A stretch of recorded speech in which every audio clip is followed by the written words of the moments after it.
নমস্কার বন্ধুরা, ভালোবাসা রান্নাঘরে তোমাদেরকে স্বাগত জানাই। আমি আর একটা রেসিপি নিয়ে তোমাদের কাছে এসেছি। জানোই তো শীতকালে মটরশুঁটির জিনিস খেতে খুবই ভালো লাগে। তাই আমার আজকে যেহেতু মঙ্গলবার, আমি আমার রান্নাঘরে আজকে সম্পূর্ণ নিরামিষ পদ্ধতিতে পেঁয়াজ রসুন ছাড়া মটর পনির রান্না করে তোমাদেরকে দেখাবো। দেখো, মটর পনির রান্না করার জন্য আমি পনিরগুলোকে এইভাবে কিউব আকারে কেটে নিয়েছি। এর মধ্যে একটু নুন আর হলুদ মাখিয়ে রেখেছি। এটা আমি হালকা করে ভেজে নেব, কারণ পনির বেশি ভাজতে নেই, শক্ত হয়ে যায়। আর নিয়েছি এর মধ্যে একটা মশলা তৈরি করে নিয়েছি। সেটার মধ্যে আছে তোমার আদা, দুটো টমেটো, দুটো কাঁচা লঙ্কা আর এক মুঠো কাজু। এক মুঠো কাজু বলতে 10-12টা কাজু এর মধ্যে আছে। এর দিয়ে আমি একটা পেস্ট তৈরি করে নিয়েছি। আছে মটরশুঁটি। এবার দেখো, আমি এখানে সাদা তেল আর ঘি দিয়ে রান্নাটা করব। প্রথমে আমি সাদা তেলে এগুলোকে ভাজবো। এটাকে একটু লো করে নিলাম আঁচটাকে।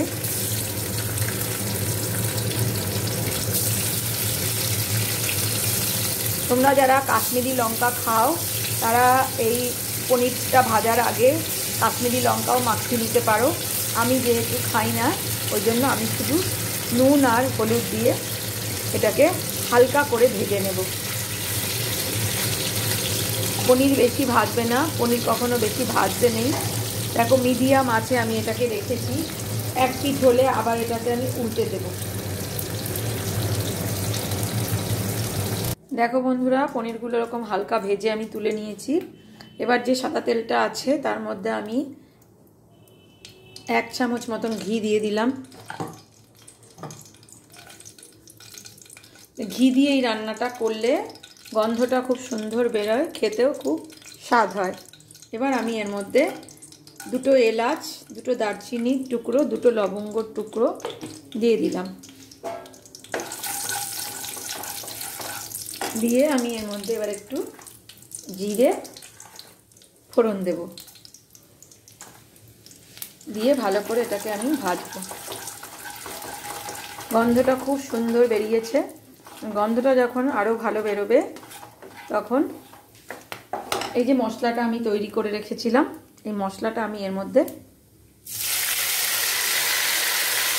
দিয়ে দিলাম। বাদ বাকি যেটুকু লেগে আছে এর মধ্যে আমি এটা ধুয়ে জল দিয়ে এর মধ্যে দিয়ে দেব।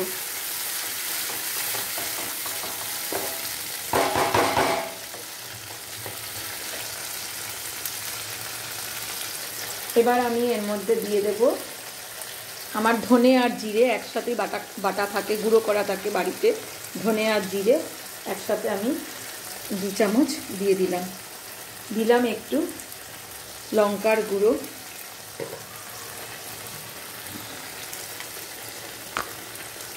দেব একটু হলুদ গুঁড়ো,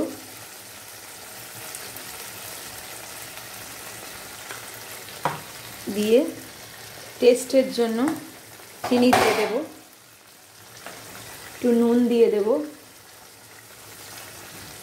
দিয়ে এবার মশলাটাকে একটু কষাতে দেব।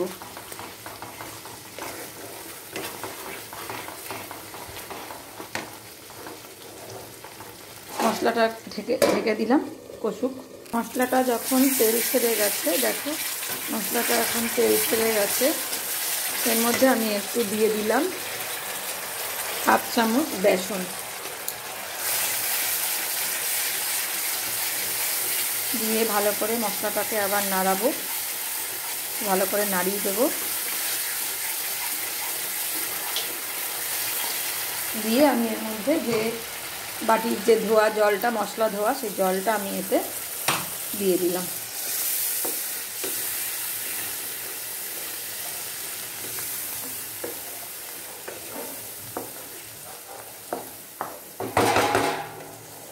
এবার আর একটু এটা কষবে। গ্যাসটাকে মিডিয়াম টু হাই করে দিয়ে এটাকে ঢেকে দিলাম। তো বন্ধুরা, মশলা থেকে পুরো তেলটা ছেড়ে গেছে।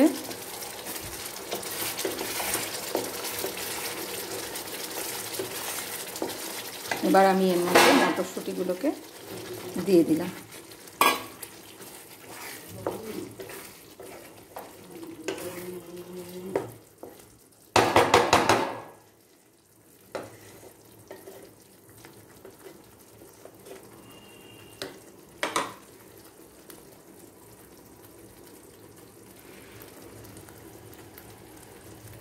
এবার আমি এটাকে আরেকবার ঢেকে দেব 5-7 মিনিটের জন্য।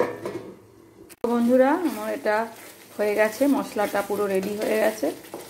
এবার আমি এর মধ্যে জল দিয়ে দেব। তোমরা তোমাদের গ্রেভি কতটা লাগবে সেই আন্দাজে জলের পরিমাণটা দেবে।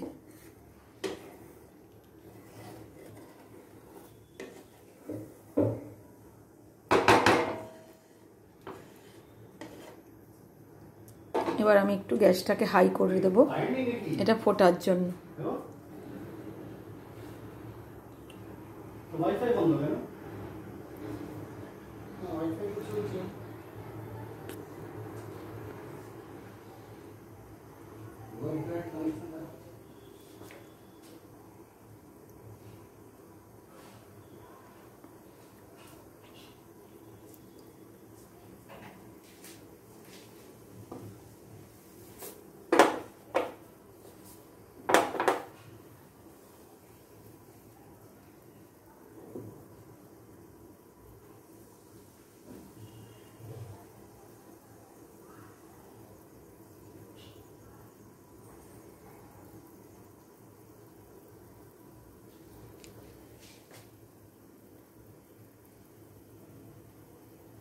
এটা ফুটে গেছে।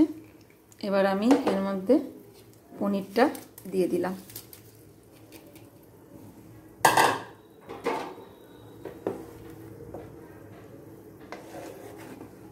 পনিরটা দিয়ে গ্যাসের ফ্লেমটা আমি হাই করে দিয়েছি। দেখো বন্ধুরা আমার মটর পনির পুরো রেডি হয়ে গেছে। কসৌরি মেথি আমি হাত দিয়ে গুঁড়ো করে রেখেছি। এবার আমি এটা এর মধ্যে ছড়িয়ে দিলাম। আমার মটর পনির পুরো হয়ে গেল, রেডি হয়ে গেল। দেখো বন্ধুরা আমার মটর পনির পুরো রেডি হয়ে গেছে। এটা তোমরা রুটি, পরোটা, লুচি, মটরশুঁটির কচুরি যা দিয়ে হোক খেতে পারো, ডালপুরি। আজকে আমি যেমন সন্ধেবেলা মটরশুঁটির কচুরি করব, এর সাথে আমরা এটাই খাবো। তোমরা সবাই বাড়িতে এটা রান্না করে টেস্ট করে দেখো কেমন লাগছে তোমাদের জানিও। যদি তোমাদের আমার এই রেসিপিটা ভালো লেগে থাকে প্লিজ কমেন্ট করে আমাকে জানিও, শেয়ার করে আমার পাশে থেকো। টাটা বন্ধুরা।